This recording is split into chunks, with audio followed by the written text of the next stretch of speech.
રશ્મિતા સુમન વાર્તા વર્તુળમાં આપ સૌનું સ્વાગત છે. નમસ્કાર. આ એક નૂતન પ્રયોગ છે.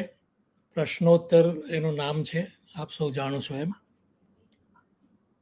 એટલે પ્રશ્ન પૂછવામાં આવશે ને ઉત્તરો આપવામાં આવશે, એટલું સાદું છે.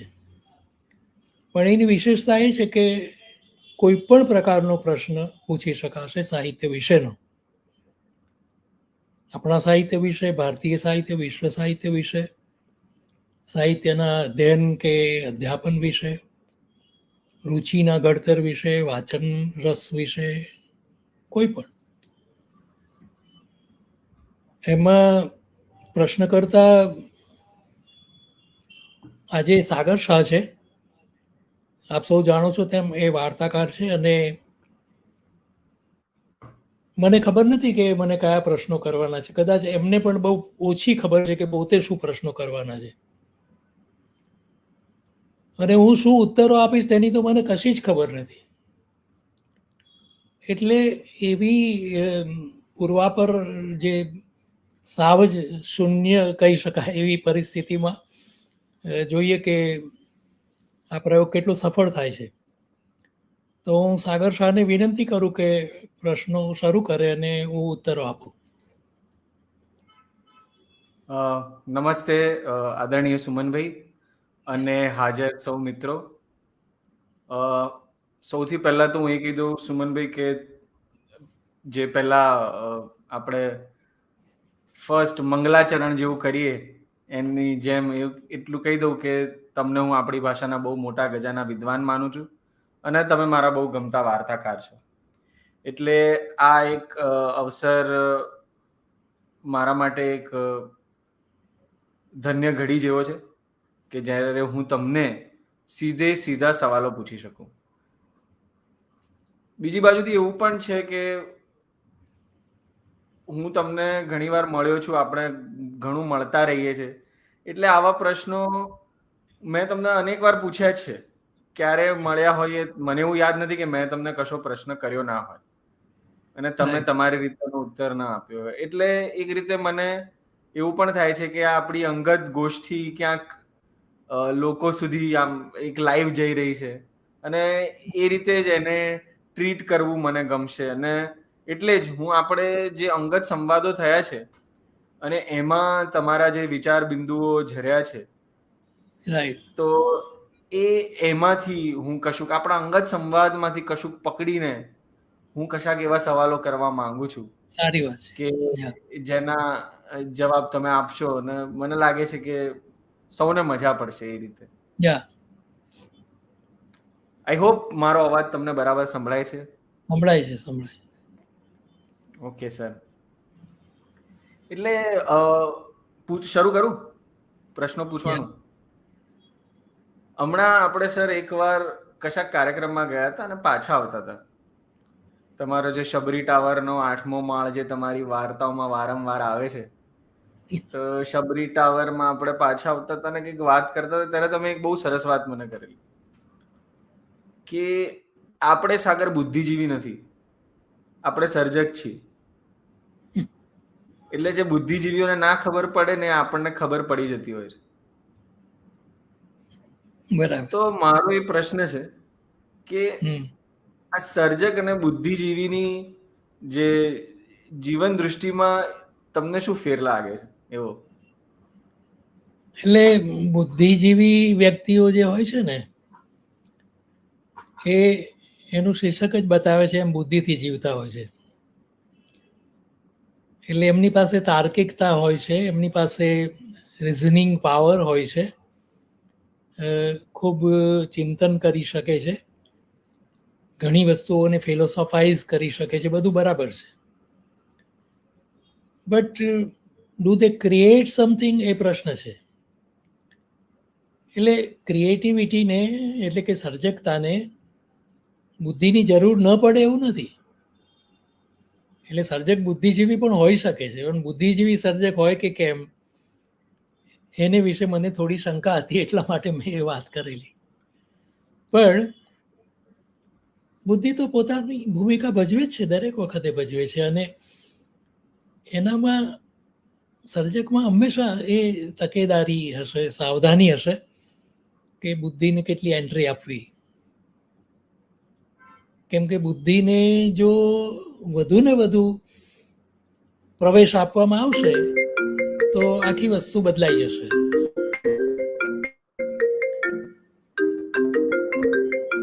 ફોન વાગે છે. એનીવે વાંધો નહીં.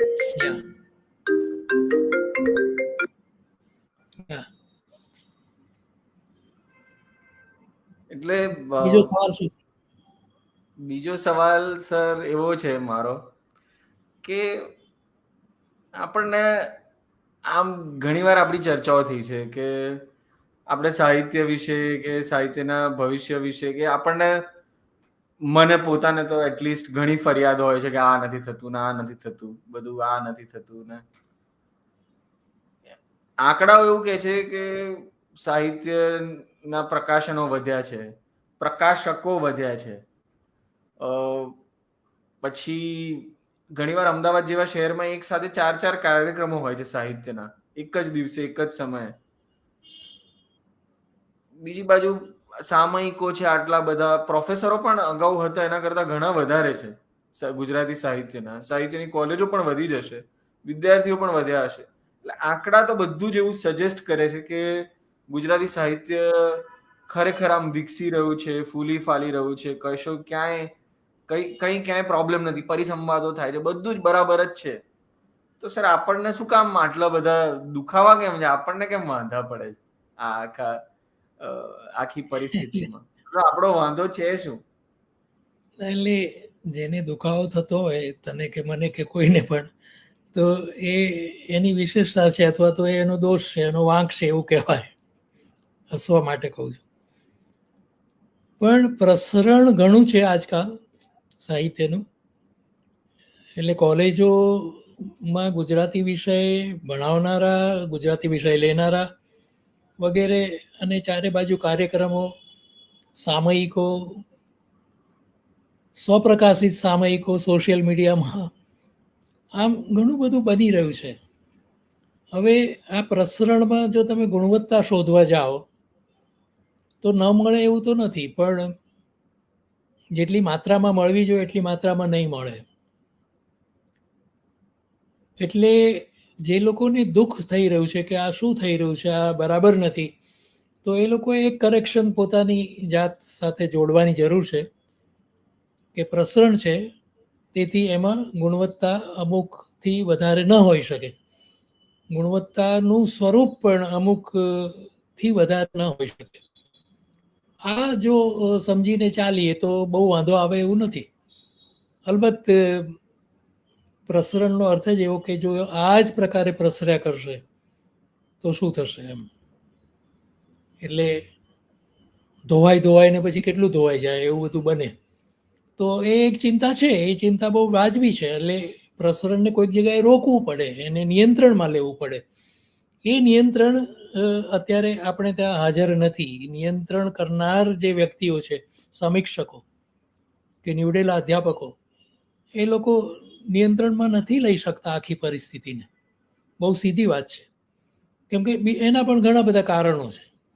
એટલે પ્રસરણ છે તો નિયંત્રણ નથી, અને પ્રસરણ પ્રસર્યા જ કરશે તો શું થશે એ પ્રશ્ન છે.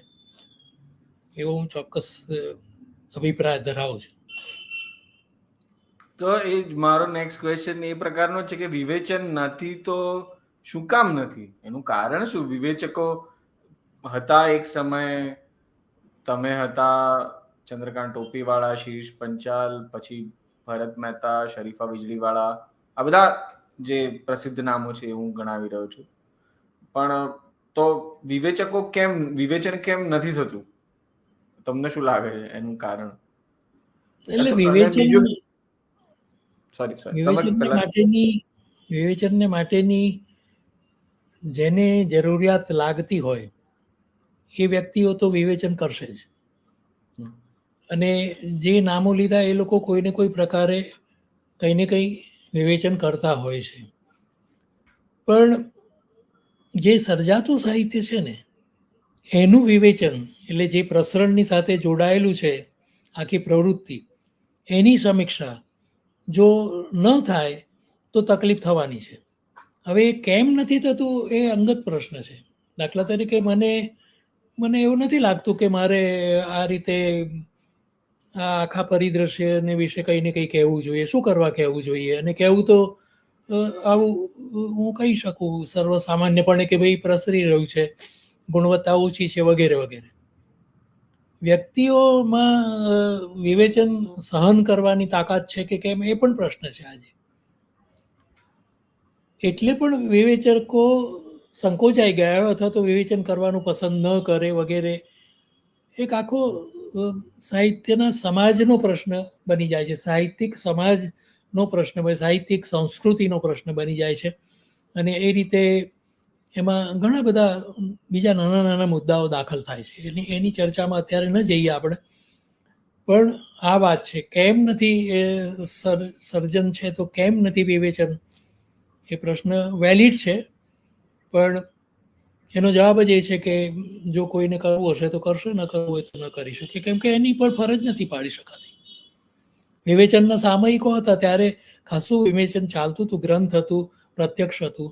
અત્યારે વિવેચનનું કોઈ સ્પેશિયલ સામયિક પણ નથી. અને જે સામયિકો છે એમાં રિવ્યૂઝ જેને કહેવાય, અવલોકનો આવતા હોય ન આવતા હોય વગેરે, એ કોઈ સળંગ અને નરી પ્રભાવક એવી પ્રવૃત્તિ નથી. એ જવાબદારી તેઓ છે અંશે સંપાદકોની અને તંત્રીઓની પણ છે, સંસ્થાઓની પણ છે, સામયિક ચલાવનારની પણ છે.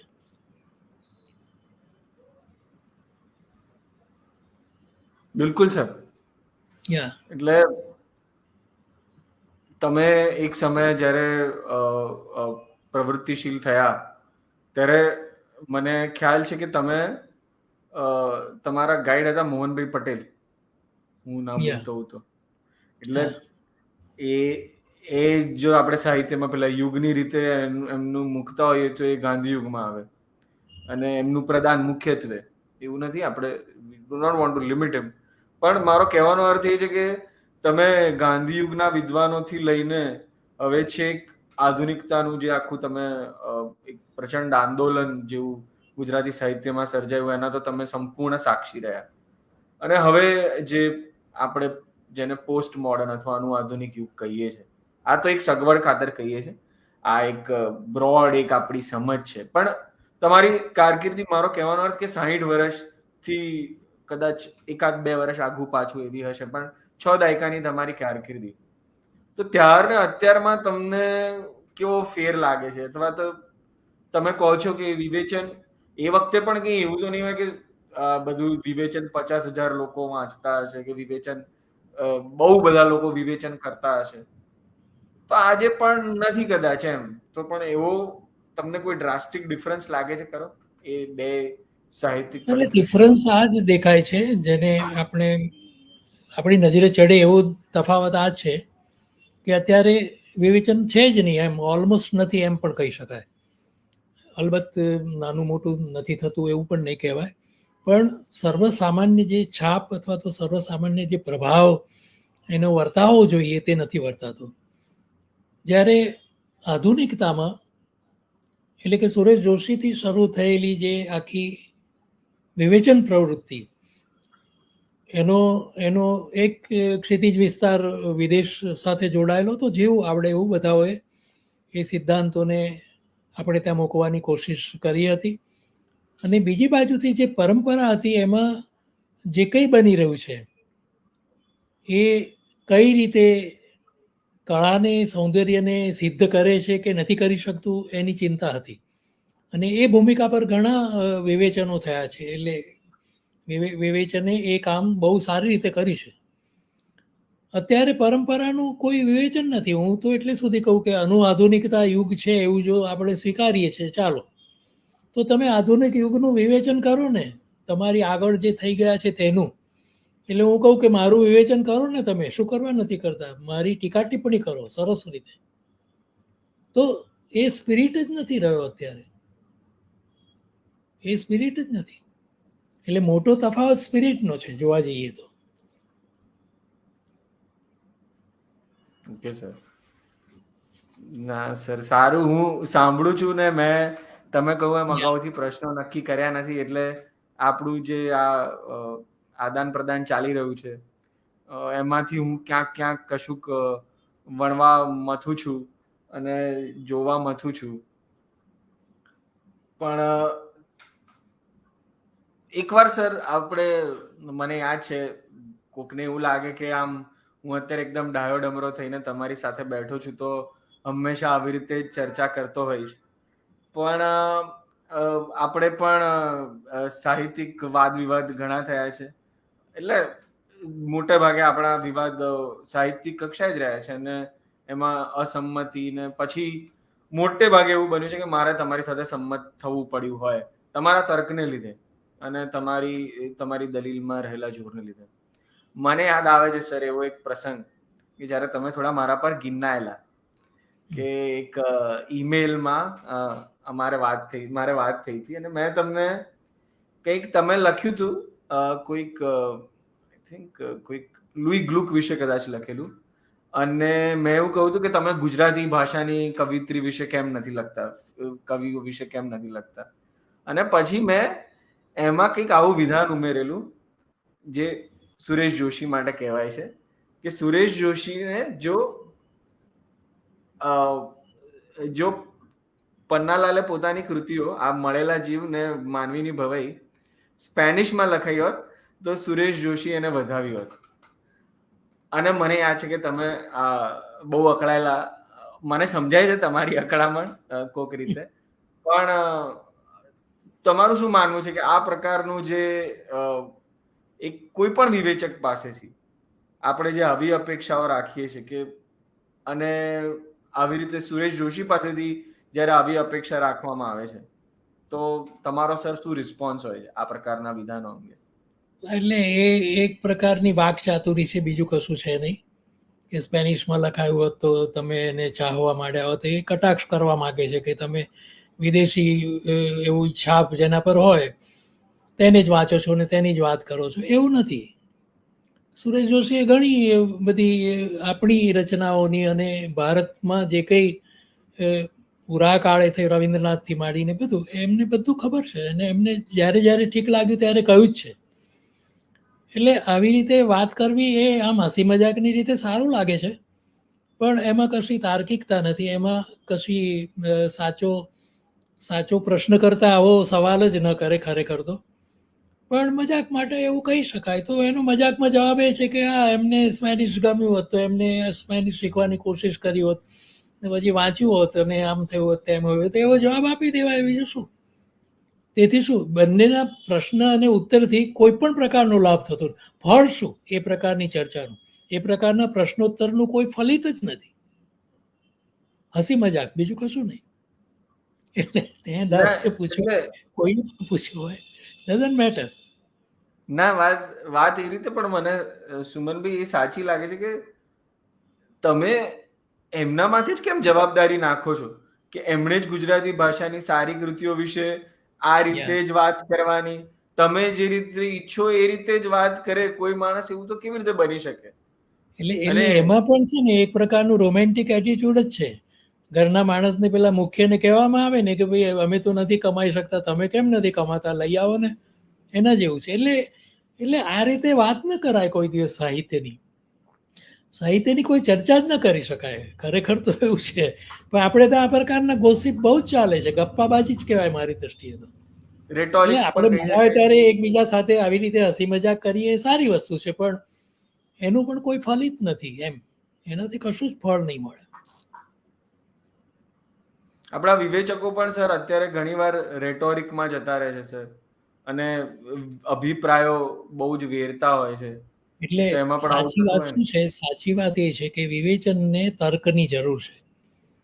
અને તર્ક જેની પાસે સારામાં સારો હશે, જેને તર્ક શુદ્ધ દલીલ કરતા આવડતું હશે, ચર્ચામાં જે તર્કની ભૂમિકાએથી બોલતો હશે, એ વ્યક્તિ જ પ્રગતિ કરી શકશે. એ વ્યક્તિ જ કશુંક સારું તમને સંક્રમિત કરી શકશે. બાકી તમને કશું જ નહીં મળે, સીધી વાત છે.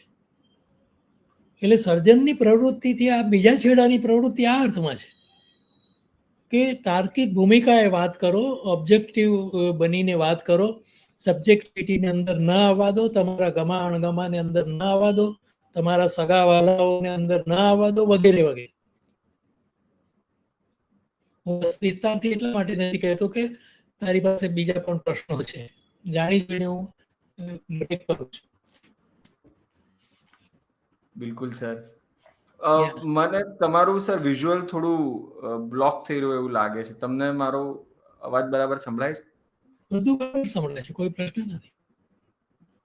Okay sir. બસ સર, એટલે તમે પણ મને એકાદ વચ્ચે પ્રશ્ન પૂછવાના હતા એવું હું વિચારતો હતો કે તમે પણ બહુ અઘરા પ્રશ્નો ના પૂછતા, મેં એમ છે તમને કે પૂછ્યા. મારા પ્રશ્નો પૂરા થઈ જાય પછી હું પૂછું એમ. ના ના સર, મને એક જ મિનિટ, થોડો અવાજમાં પ્રોબ્લેમ થઈ રહ્યો છે. અવાજ તો આવે છે, વાંધો શું છે? એક જ મિનિટ, મને હાલો. મારા ઇન્ટરનેટ કનેક્શનમાં કદાચ પ્રશ્ન હશે.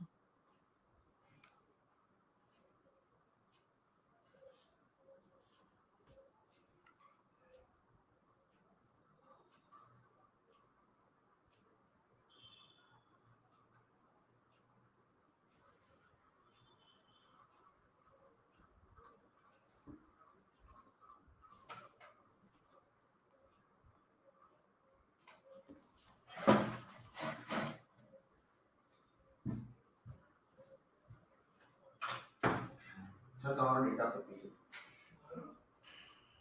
ગયો.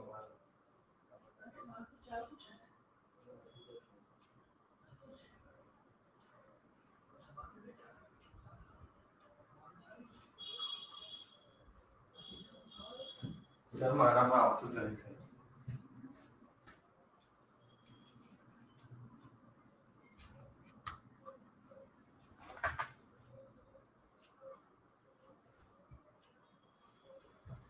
આપણે એકાદ નાનો સવાલ કરીને પૂરું કરીએ. પણ નથી સર, બંધ થઈ ગયું છે.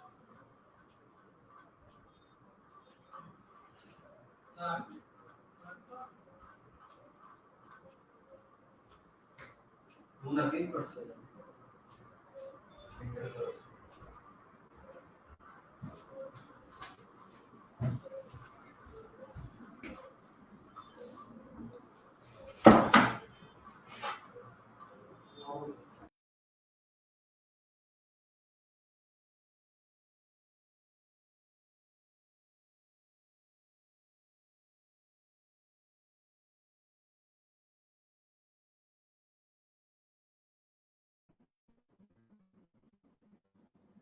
હલો.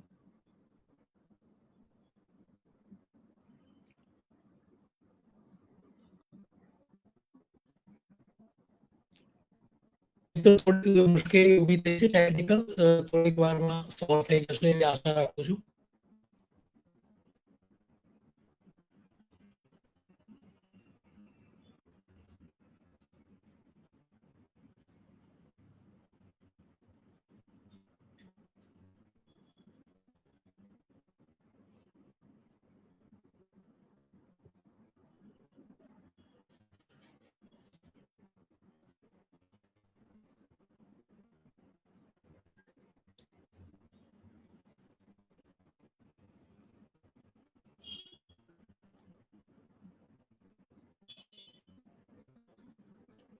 શું થયું સાગર?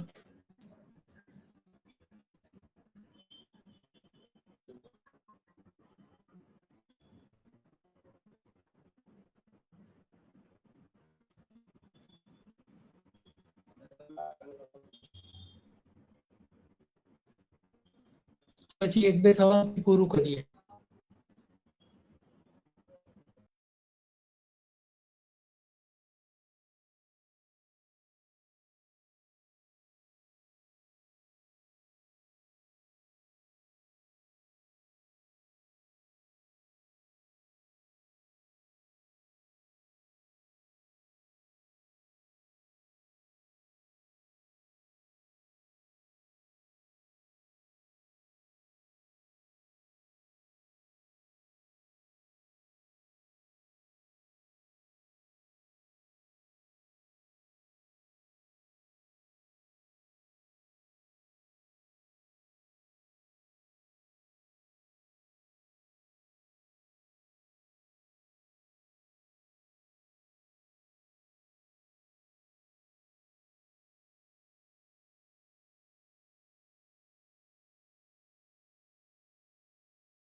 હલો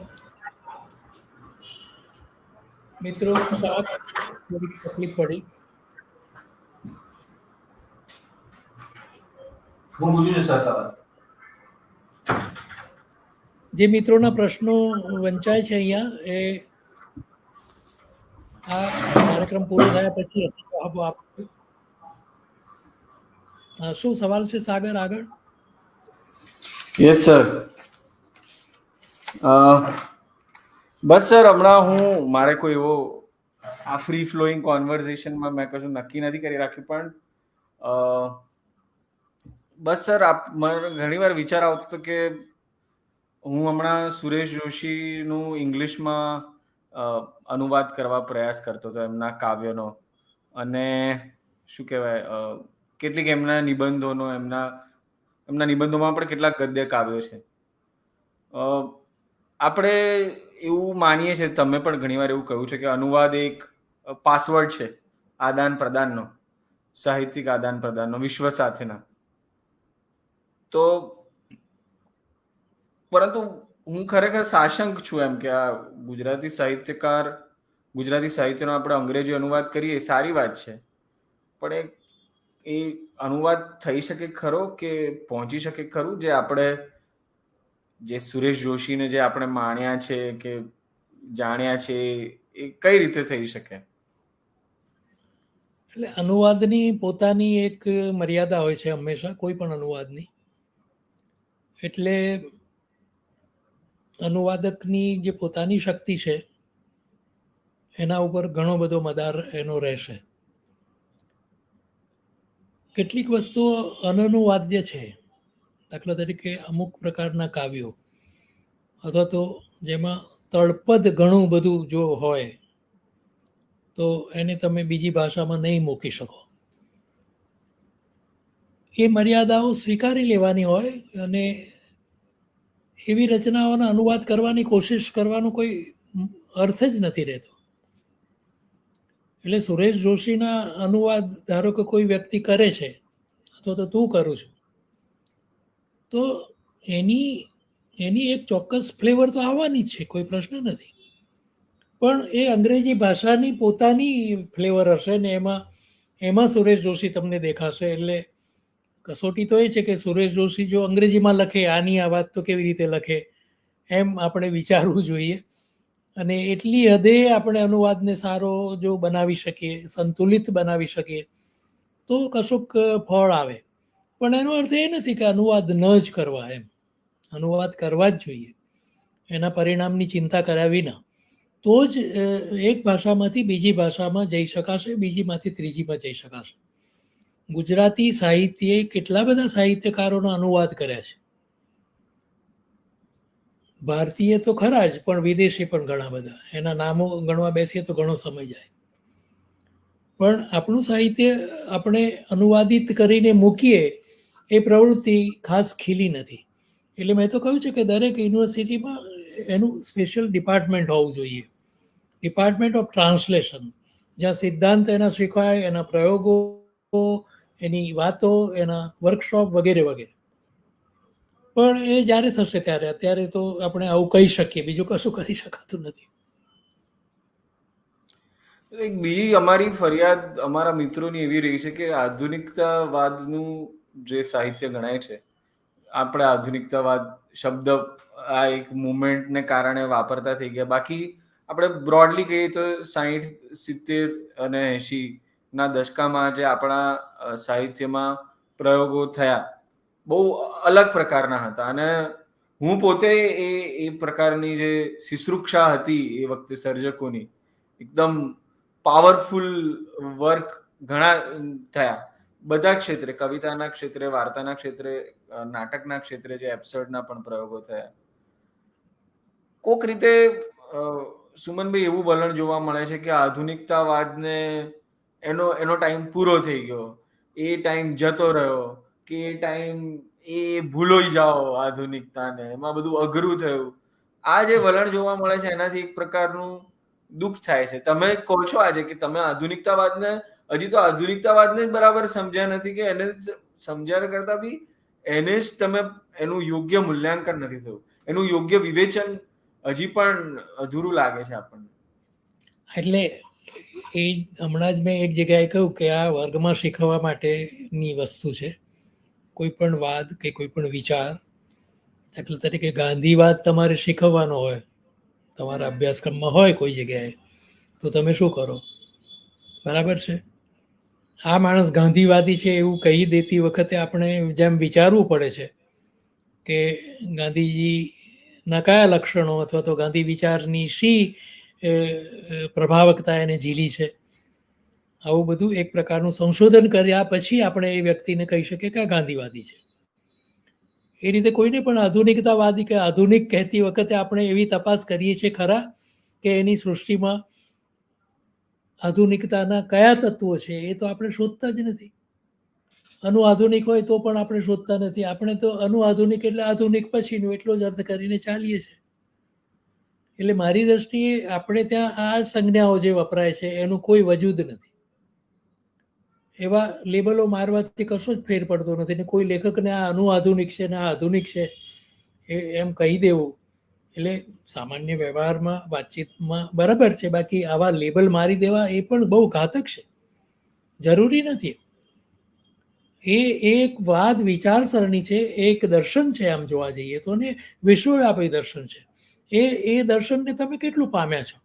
એ પામ્યા વિના તમે જો બધું આવું કહેતા હોય, આપણે તો એમ કે નારી વાત શરૂ થઈ ગયું, આપણે તો દલિત શોષણની વાત શરૂ થઈ ગઈ, તો એમ કે એ બે લક્ષણોથી આપણે અનુઆધુનિક થઈ ગયા.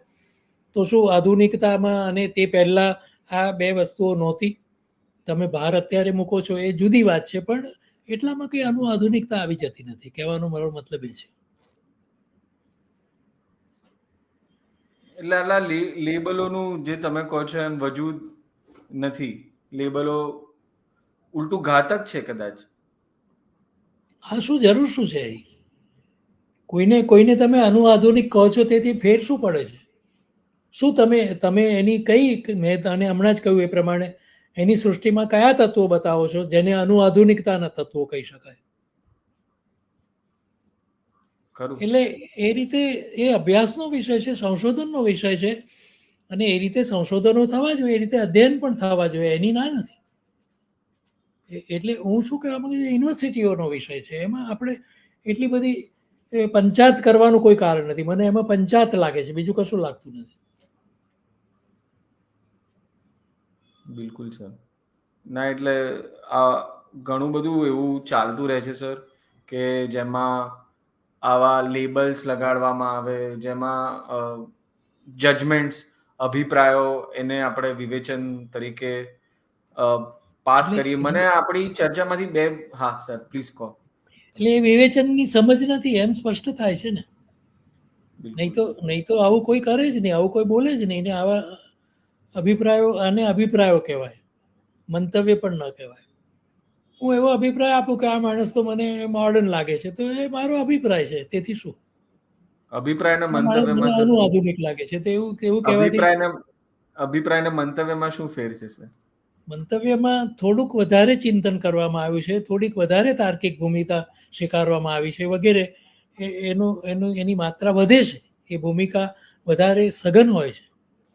અભિપ્રાયમાં તો મને લાગે છે માટે એમ, એટલે સબ્જેક્ટિવિઝમની જ ભૂમિકા છે ત્યાં, મંતવ્યમાં ઓછી છે. બિલકુલ. મંતવ્યમાં ક્યાંક બેક કરવાની પણ ભાવના હશે કે મંતવ્યને સપોર્ટ કરવા માટે મંતવ્ય એટલે મારું આ માનવું છે, મંતવ્ય એમ જ છે, અર્થ બીજો કશો નથી. એક પ્રકારની નમ્રતા છે કદાચ એમાં. નમ્રતા છે, અને બીજી બાજુથી એ અભિપ્રાય માત્ર આપવા નથી માંગતો એમ પણ છે. એટલું એક ડગલું આગળ વધે છે. તો વિવેચન તો આ બંનેથી આગળની ભૂમિકા છે કદાચ. એટલે ત્યાંથી શરૂ કરી શકાય, કોઈ સવાલ નથી, પણ આગળ તો વધવાનું જ છે. લક્ષણો શોધવાના છે, મૂળ મુદ્દો ત્યાં છે. જો તમે ગાંધીવાદ પુરવાર કરવા માંગો છો, કોઈ વ્યક્તિને ગાંધી યુગની કહેવા માંગો છો, તો તમારે પુરવાર કરી આપવું પડે ને. એટલે એક બાજુએ ગાંધીજી શું, ગાંધીજીની વિચારસરણી શું, એની ફિલોસોફી શું, એવી રીતે અનુઆધુનિકતાની ફિલોસોફી શું, એ આપણે જાણવું પડે. કયા મોટા પોસ્ટ મોડર્નિસ્ટ રાઇટર્સ તમારા જમાનામાં છે, ક્યાં છે, એના વિશે શું જાણો છો, એમ પ્રશ્નો બધા થાય ને પછી તો. એટલે અભ્યાસનો જ વિષય બધે. તમે સર ક્યારે એવું વિધાન કોઈને કર્યું છે, કોઈ સાહિત્યકાર અંગે, કે આ આધુનિક છે કે આનું આધુનિક ના છે? ના, કર્યું હશે મેં, જાણે અજાણે કર્યું હશે મેં, એની મારી ના નથી. મેં કહ્યું એ પ્રમાણે બોલચાલમાં કે વાતચીતમાં આપણે કહી શકીએ, પણ એક પ્રોગ્રામ જેને કહી શકાય એ પ્રકારની વાત જ્યારે થતી હોય ત્યારે એને શાસ્ત્રીય ભૂમિકાએ જ જોઈ શકાય, બીજી કોઈ રીતે જોવાય નહીં. ના, મારું પૂછવું એમ છે કે તમે જ્યારે આવી રીતે કર્યું હોય ત્યારે તમે પણ આવો પ્રયત્ન કર્યો છે એને શું કહેવાય, એને સપોર્ટ કરવાનો, તમારા જે આવું મંતવ્ય હોય આધુનિક કે અનુઆધુનિક એ પ્રકારનું, કે હંમેશા તમે જે એમાં બહુ પડ્યા નથી, એમાં વિવેચને પડવું જરૂરી ખરું? બીજાના વિધાનો સુધારવાની મેં કોશિશ નથી કરી, પણ હું હંમેશા જ્યારે વિવેચન કરું છું ત્યારે તાર્કિકતાને અને સંશોધન વૃત્તિને હંમેશા વળગેલો રહું છું. અને એ કૃતિમાંથી મને જે કંઈ મળે અને સિદ્ધાંતો મને જે કંઈ કરવા દે એ પ્રકારની એનું સંમિલન કરીને હું વાત કરતો હોઉં છું. એકલો સિદ્ધાંત નહીં, કૃતિમાંથી શું નીકળે છે, કૃતિ મને કયો સિદ્ધાંત એપ્લાય કરવા દે છે. સિદ્ધાંત એપ્લાય કરવા માટે કૃતિ નથી મારે માટે કદી પણ. એ પણ બહુ મોટું ભેદ છે. હું સિદ્ધાંતને સાચો કરવા માટે કૃતિ પાસે જઉં તો એ તો બરાબર નથી ને. કૃતિમાંથી જે કંઈ પ્રગટે છે એને કોઈ સિદ્ધાંતની ભૂમિકાએ મૂકો, સિદ્ધાંતનું સમર્થન આપો અને એ રીતે વાતને એક એવી બનાવીને આપો જેને ઓબ્જેક્ટિવ કહી શકાય, વસ્તુલક્ષી કહી શકાય, બીજો માણસ જેને સ્વીકારી શકે પોતાની બુદ્ધિથી. બુદ્ધિથી તમારે સ્વીકારવા પડે, તર્કથી જેને સ્વીકારવા પડે એટલા લેખકો આપણી વચ્ચે કેટલા છે, અને આપણી તૈયારી છે ખરી એમને એ રીતે સ્વીકારવાની? કે આપણને ગમે છે એટલા માટે ગમા અણગમાથી જ ચાલે છે, તો એ કેટલી હદે ચાલ્યા કરશે, અને ચાલ્યા જ કરશે કદાચ. એને કોઈ વિવેચન કહેશે નહીં, એનાથી કશું ચિહ્નિત નહીં થાય, એનાથી કશા ઇતિહાસમાં કોઈ નાના મોટા પ્રકરણો નહીં લખી શકાય. તો વિવેચનની બહુ વાત આપણે કરી, અને લગભગ પેલા ઇન્ટરપ્શન પછી 9:40 સુધી તો આપણે પહોંચ્યા છે. તે છતાં તારા જો એક બે બીજા સવાલ હોય તો આપણે આ એપિસોડને સમાપ્તિ તરફ લઈ જઈએ. ખબર નહીં સર, મને એવું થાય છે આપણે આટલી બધી વિવેચનની વાત કરી, મારે કશોક ટૂંકી વાર્તા વિશે તમને પ્રશ્ન પૂછવો જોઈતો હતો. તો હવે હું પૂછી લઉં કે શા માટે તમે ક્યારેક કહ્યું છે કે તમે કવિતા તરફ વળ્યા હતા શરૂઆતમાં, પછી નવલકથાઓ પણ લખી છે. મને એક તમારું ગમતું પાસું એ છે કે તમે અંતે માત્ર ટૂંકી વાર્તા પર તમારું ધ્યાન કેન્દ્રિત કર્યું, અને તમે બીજું બધું જ આઈ થિંક બીજી બધી સર્જનાત્મક પ્રવૃત્તિઓમાં તો ઓછું કર્યું, બીજું કવિતા લખવાનું કે એનું એક કારણ તો એ કે મને કવિતામાં કોઈ દિવસ જેને સર્વ પ્રકારની અનુકૂળતા જેને કહેવાય, કમ્ફર્ટ જેને કહીએ છીએ, એવું કદી લાગ્યું નહીં. બલકે મને ઘણીવાર તો એમ પણ લાગ્યું કે આ કંઈક જાણે કે સ્ત્રૈણ પ્રવૃત્તિ નથી એવું પણ લાગે. અલબત્ત સ્ત્રીઓ મને માફ કરશે, એવું કંઈ કહેવા માંગતો નથી. મારી ટીકા ટિપ્પણી ને સિદ્ધાંતમાં સમજવાની કોશિશ કરવામાં આવે તાત્વિક રીતે, બીજો કોઈ શબ્દ નથી મારી પાસે. પણ મને એમાં કંઈ, એટલે બધું રોજુ ને કોમળ ને પછી હવે આધુનિકતાની વાત હોય કે એમાં હું નથી, અંગત રીતે નથી દાખલ થઈ શકતો.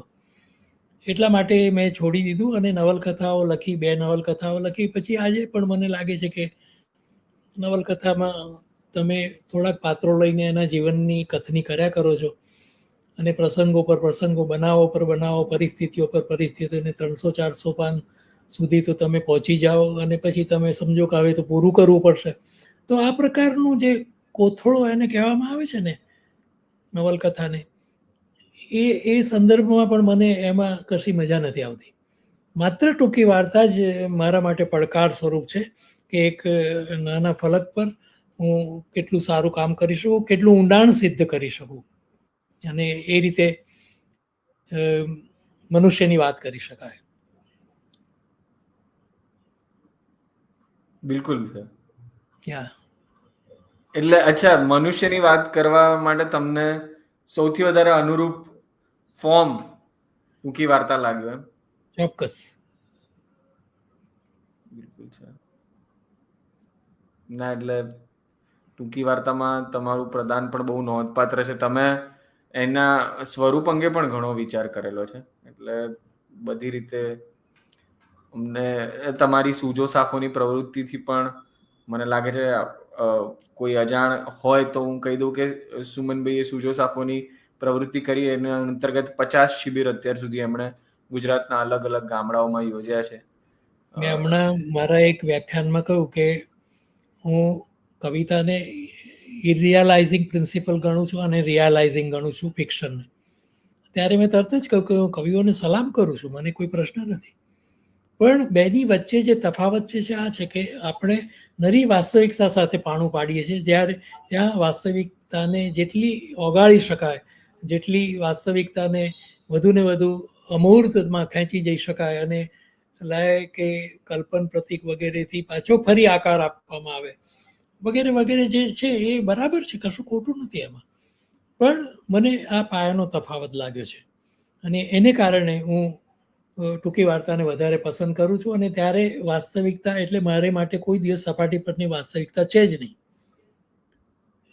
જે વાસ્તવિકતા કોઈને નથી દેખાય તે હું મારી વાર્તા દ્વારા બતાવવા માંગુ છું. એમાં મારે ઊંડાણ સિદ્ધ કરવું છે. એમાં મારે એક સ્તર પછી બીજું, ત્રીજું, ચોથું, એમ જેટલે ઊંડે જવાય એટલે ઊંડે જવું હોય છે. અને એ રીતે હું મારી વાર્તા લેખનની પ્રવૃત્તિને જોઉં છું. આ બધા કારણોથી મને ટૂંકી વાર્તા ગમે છે. તમે મારી આપણા જે અંગત સંવાદની હું ભૂમિકા જે વારંવાર વ્યક્ત કર્યા કરું છું એને લઈને હું છેલ્લી એક વાત કરી લઉં કે હું એકવાર મારે તમને કંઈક સોનેટ મારું બતાવ્યું હતું અને તમે 2-4 દિવસ પછી મને ઈમેલ પર રિપ્લાય કરેલો કે 2-4 પંક્તિઓ સારી છે સાગર, 2-4 પંક્તિઓ તું સારી લખી જ શકે, તું ગદ્ય સારું લખે છે, શા માટે તારે કવિતા લખવી. એટલે તમારો એ પક્ષપાત પણ મને દેખાતો હતો ટૂંકી વાર્તા માટેનો.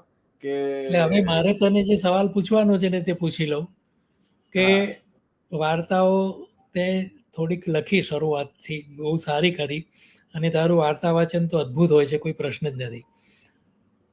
અત્યારે વાર્તા જો તું લખે તો તારા મનમાં શું છે, કઈ રીતે એ વાત આગળ ચાલે, જે કંઈ લખાય છે એનાથી જુદી કે એની જ લખી શકાય તો કશો વાંધો નથી. તો એને વિશે તારું એક સર્જક તરીકેનું શું મન છે અત્યારે? પહેલા તો આપે સર બહુ સરસ પ્રશ્ન પૂછ્યો છે. પેલું કહેતા હોય છે ને કે એ વેરી ગુડ ક્વેશ્ચન, એવું જે પણ ઉત્તર આપનારા પણ ના ગંભીરતાથી કહું તો ના, આ સવાલ હું વિચારતો હોઉં છું અને આપણે આ વિશે પણ ચર્ચા થઈ છે. મને એવું એક બે તરફના મને ખેંચાણો છે. એક મને ફેન્ટસી જોનરનું થોડું ખેંચાણ છે, કપોળ કલ્પિતનું, જે જિગ્નેશ બ્રહ્મભટ્ટે પણ એમાં ખેડાણ કરેલું છે. ઓફકોર્સ સુરેશ જોશીથી લઈને તમે પણ કપોળ કલ્પિત. મેં હમણાં તમારા વિશે એક લેખ કર્યો છે, એમાં મેં એવું બતાવવા સિદ્ધ કર્યો છે કે સુમન શાહ વાસ્તવની ભોંય પર વાર્તા રચે છે અને બીજું કલ્પનાના ઉડ્ડયન વિના વાર્તાકાર સુમન શાહને ચેન નથી પડતું. એવા બે મેં થીસિસ એન્ટીથીસિસ કર્યા છે. એટલે વાસ્તવ અને કપોળ કલ્પિતમાં અવર જવર એ સુમન શાહની વાર્તા સૃષ્ટિની એક વિશેષતા છે. એટલે તમે પણ ઘણું જ ફેન્ટસીમાં કામ કરેલું છે, પણ એક જોનર તરીકે ફેન્ટસી, હેરી પોટર વગેરે એ બધું મને બહુ જ ગમતું છે. એટલે એ જોનર પ્રકારનું એક ઈચ્છા છે. અને બીજી ખેંચાણ એવું પણ રહ્યા કરે છે કે જોનર વિનાનું રાઇટિંગ કરવું, જે આપણા ભારતીય પરંપરામાં પણ બહુ છે. અને આપણી ભારતીય ફિલ્મોમાં પણ કોઈ જોનર નથી હોતી એક રીતે જોવા જઈએ તો. અને ડ્રામા જોનર જેને કહેવાય ફિલ્મોની દૃષ્ટિએ, સાહિત્યમાં આપણે જોનર. તારી જે અભિલાષા છે તે બહુ સારી છે. ફેન્ટસીમાં ઘણા કામ થઈ શકે અને ફેન્ટસી પણ મારી દ્રષ્ટિએ તો વાસ્તવિકતાનું જ એક સ્વરૂપ છે. વાહ, સાચી વાત છે. અને એ દિશામાં જેટલા ઉડ્ડયન થઈ શકે એટલા કરી શકાય. એટલે હું તારી પાસેથી એવી એક સરસ વાર્તાની અપેક્ષા રાખું છું અને સૌ શ્રોતા દર્શક મિત્રોનો આભાર માનીએ અને આ એપિસોડને અહીંયા સમાપ્ત જાહેર કરીએ, કેમ કે થોડીક તકલીફ વચ્ચે પડી નાની મોટી, એ બદલ સૌ સમાક્ષર છે. અને હવે પછી થોડાક જ દિવસોમાં બીજા મિત્ર સાથે આ પ્રશ્નોત્તર કાર્યક્રમ આપણે આગળ ધપાવીશું. સૌનો ખૂબ આભાર. સાગર, તારો પણ આભાર અને મને બહુ થેન્ક યુ સારું વેરી મચ લાગ્યું. Sir. Thank you so much. Yeah, આવજો. હા. બાય. યા. બાય.